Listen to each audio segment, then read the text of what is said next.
শুরু হয়েছে শুরু বলো।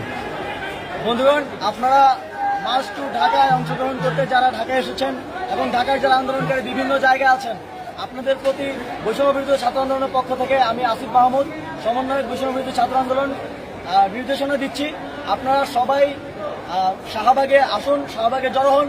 আমরা শঙ্কা করছি যে বাংলাদেশে গণতান্ত্রিক ব্যবস্থার উৎখাত করে মার্শাল ল জারি হতে পারে, অর্থাৎ সামরিক শাসন জারি হতে পারে। আমরা গতকাল রাতেই ঘোষণা করেছি সামরিক শাসন কিংবা ফ্যাসিবাদকে সার্ভ করে এই ধরনের কোনো শাসন আন্দোলনরত ছাত্র জনতা মেনে নেবে না।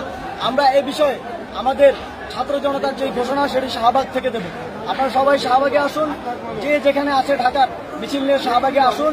ইতিমধ্যেই সব জায়গা থেকে খুনি বাহিনী তাদের অবস্থান সরিয়ে নিতে শুরু করেছে, কিন্তু আমরা এদেশে জনতার সরকার চাই, কোনো সামরিক শাসন আমরা এদেশে চাই না। সামরিক শাসন